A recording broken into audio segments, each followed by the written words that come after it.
Okay, I want to do a little video here on a Friday night, something that happened today, and this sort of been a history, but this could be one or two or three parts.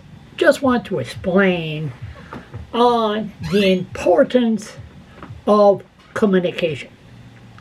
That's one thing you do not have between the poor, the rich, the snobs, the wannabe snobs,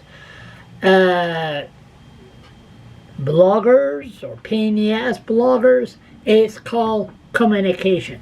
You have to be in some kind of level to be able to communicate. And that's communication in a bar, over lunch. No, you can't do that no more because of Corona. Or discuss at a social event. If you could pay $150 to go attend a premier event, the premier in New Brunswick shows up, $150 a ticket, then you discuss with other business, socialize, communication. I'm having trouble with communication, and I always had that, but that's okay, it's part of the trade. But you think after doing this for so many years that people will learn not to piss me off. But that's okay. If it happens to me, that means you can just imagine what the other people are going through. I've been saying that for years. Like when they raided this place, labeled me as a pedophile, I said if that happened to me, what other person did this happen to? That will never see the light in the media or, Okay, focus, Charles. This afternoon, I was down to the tent city. Me and DOG were watching them remove the tents, which they have to because somebody would have died. And the issue of crystal meth is totally out of control. But it's a world problem, so what can you do? Somebody's crazy enough to take crystal meth.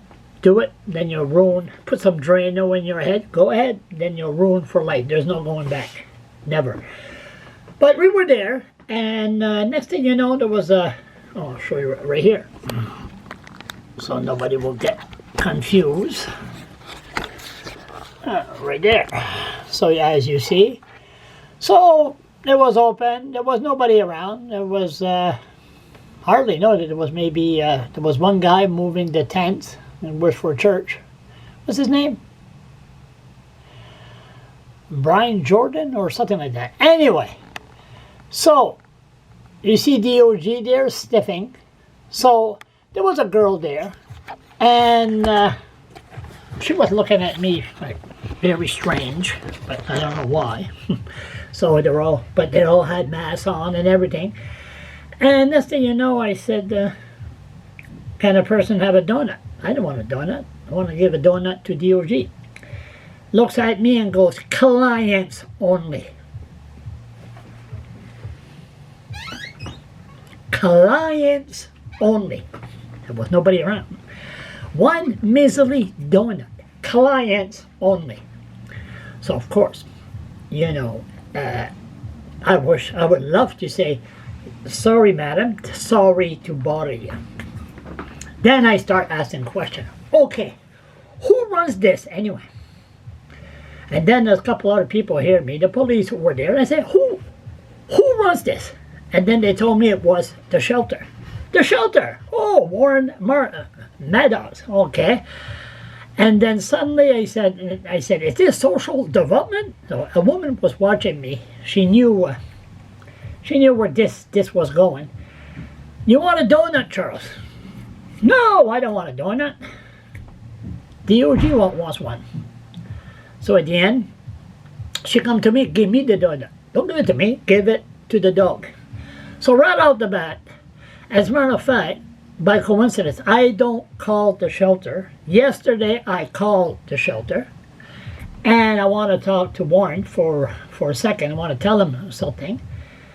And there was a phone number, and I expected to have his office. A woman answered the phone, and I was surprised. Could you tell Warren to call Charles LeBlanc?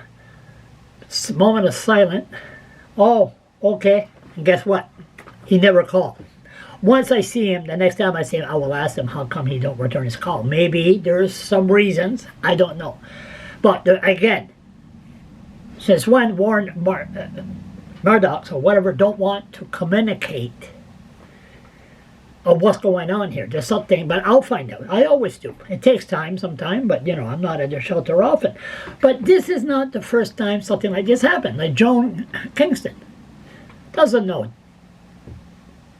nothing about poverty. That was brought up elitist. I mean, she even allowed the tents beside the medical clinic. Oh, let's allow them to put tents. It was the worst crime ring in downtown Fredericton in 50 years. And then, right across the street, they opened out of the cold shelter. I asked, can I sit? I know Joan for 15 years. You want to sit down so we can talk about across the street out of the cold shelter? Nope. Never received nothing. Right off the bat, all right, no problem. And then the John Howard Society, they said that I seen a poster about barbecue for the out of the cold shelter. I showed up there. Next thing you know, they look at me like, what am I doing here? The neighborhood we're going to open out of the cold shelter. I live across the street. They look at me. That one little hot dog. No communication whatsoever. John Howard Society. Anyway, so this went on, and it's called communication.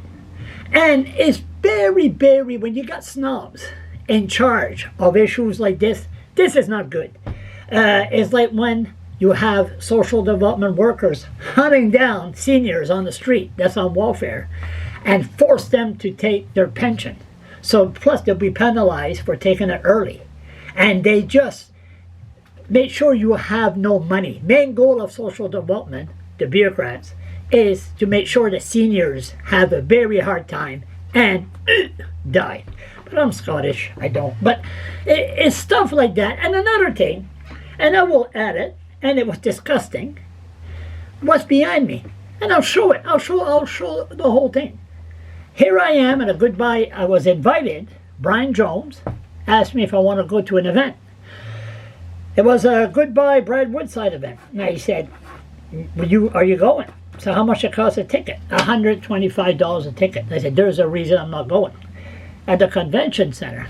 So I turn around.